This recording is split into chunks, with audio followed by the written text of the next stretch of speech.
ಭಾರತೀಯರು ನಾವು ಸೂರ್ಯನಿಗೆ ಎಷ್ಟು ಪ್ರಾಮುಖ್ಯತೆಯನ್ನ ಕೊಡ್ತೀವಿ? ಒಟ್ಟಾರೆ ಯಾಕೆ ನಾನು ಭಾರತೀಯರು ಅಂತ ಅಂದೆ ಅಂದ್ರೆ ಅಫ್ಕೋರ್ಸ್ ಸೂರ್ಯ ಇಲ್ಲದೆ ಯಾವುದೂ ಆಗೋದಿಲ್ಲ ಅನ್ನುವಂಥದ್ದು. ಆದ್ರೆ ಭಾರತೀಯರು ತಮ್ಮ ದಿನನಿತ್ಯದ ಆಚರಣೆಯಲ್ಲಿಯೂ ಕೂಡ ಸಂಧ್ಯಾ ವಂದನೆಯನ್ನ, ಬೆಳಿಗ್ಗೆ ಎದ್ದ ತಕ್ಷಣ ಸೂರ್ಯ ನಮಸ್ಕಾರವನ್ನ, ಅದು ಯೋಗದಲ್ಲಿ ಇರಬಹುದು ಅಥವಾ ನಮ್ಮ ಶಾಸ್ತ್ರದಲ್ಲಿ ಇರಬಹುದು, 3 ಹೊತ್ತು ಸಂಧ್ಯಾ ವಂದನೆ ಆಗದೆ ಇದ್ರು ಬೆಳಿಗ್ಗೆ ಅಟ್ಲೀಸ್ಟ್ ಸೂರ್ಯನ್ಗೊಂದು ನಮಸ್ಕಾರನಾರು ಮಾಡಿ ಅರ್ಘ್ಯ ಬಿಡಿ ಅನ್ನುವಂಥದ್ದು ಕೂಡ ಇದೆ. ಎಷ್ಟು ಇಂಪಾರ್ಟೆನ್ಸ್ ಕೊಡ್ತೀವಿ ಅನ್ನುವಂಥದ್ದು ಕೂಡ ಇಲ್ಲಿ ಮಹತ್ವವನ್ನ ಪಡ್ಕೊಳ್ಳುತ್ತೆ ಅನ್ನುವಂಥದ್ದು. ಹೌದು, ಖಂಡಿತ.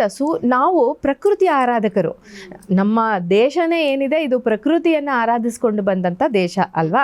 ಸೊ ಈ ಸುಗ್ಗಿ ಹಬ್ಬ ನಾವೇನು ಹೇಳ್ತೀವಿ, ಸುಗ್ಗಿ ಹಬ್ಬನೇ ನಮ್ಮ ಪ್ರಕೃತಿಯನ್ನು ಆರಾಧನೆ ಮಾಡುವಂಥದ್ದು, ನಮಗೆ ಅನ್ನದಾತರಾಗಿರುವಂಥ ಒಂದು ರೈತರಿಗೆ ಗೌರವ ಸಲ್ಲಿಸುವಂಥ ಹಬ್ಬ.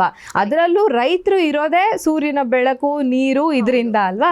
ಸೊ ಅಂಥ ಸೂರ್ಯನಿಗೆ ನಾವು ಗೌರವವನ್ನು ಕೊಡದೇ ಇದ್ದರೆ, ನಾವು ಆಹಾರ ತಿಂತಾ ಇರೋದು ಸೂರ್ಯನಿಂದ, ನಾವು ಆರೋಗ್ಯಕರವಾಗಿರೋದು ಸೂರ್ಯನಿಂದ, ಅಂಥ ಸೂರ್ಯನಿಗೆ ಒಂದು ದೊಡ್ಡ ಮಟ್ಟದ ಒಂದು ಕೃತಜ್ಞತೆಯನ್ನು ಒಂದು ಸಲ್ಲಿಸುವಂತಹ ದಿನ ಇದು ಅಂತ ಹೇಳ್ಬಹುದು. ಹೌದು ಹೌದು, ರೈತರು ಕೂಡ ಈ ಟೈಮ್ ನಲ್ಲಿ ಸುಗ್ಗಿಯನ್ನ ಆಚರಣೆ ಮಾಡ್ತಾರೆ. ಕೊಯ್ಲಿಗೆ ಬಂದಂತಹ ಕಟಾವು, ಅದೆಲ್ಲ ಬೆಳೆಗಳು ಕೂಡ ಈ ಟೈಮ್ ನಲ್ಲಿ ಕಟಾವ್ ಆಗುತ್ತೆ. ರೈತರಿಗೆ ಒಂದು ತರದ ಸಂಕ್ರಮಣ ಅಂದ್ರೆ ಸುಗ್ಗಿ, ಜೊತೆಗೆ ಎತ್ತುಗಳಿಗೆ ಅಲಂಕಾರ ಮಾಡೋದಿರಬಹುದು, ಅದ್ರ ಬಗ್ಗೆ ವಿಶೇಷವಾದಂತಹ ಕಾರ್ಯಕ್ರಮಗಳನ್ನ ಎತ್ತುಗಳಿಗೋಸ್ಕರ, ಜೊತೆಗೆ ಅವಕ್ಕೆ ಸಹಾಯ ಮಾಡಿದಂತಹ, ಕೃಷಿಗೆ ಸಹಾಯ ಮಾಡಿದಂತಹ ಅನೇಕ ಪ್ರಾಣಿಗಳಿಗೆ ಗೌರವ ಸಲ್ಲಿಸೋಕು ಕೂಡ ಸಂಕ್ರಾಂತಿ ದಿನ ತೊಡುತ್ತಾರೆ. ನಮ್ಮ ಭಾರತೀಯರ ಸಂಪ್ರದಾಯನೇ ಹಾಗೆ ಅಲ್ವಾ.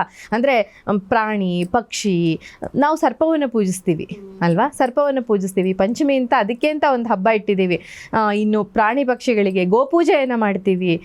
ಹಾಗಾಗಿ ಇಲ್ಲಿ ಸೂರ್ಯ ಇಷ್ಟೆಲ್ಲ ನಮಗೆ ದಯಪಾಲಿಸ್ತಿರುವಂತಹ ಸೂರ್ಯನಾರಾಯಣನ ಪೂಜೆಯನ್ನು ನಾವು ಮಾಡಲೇಬೇಕು.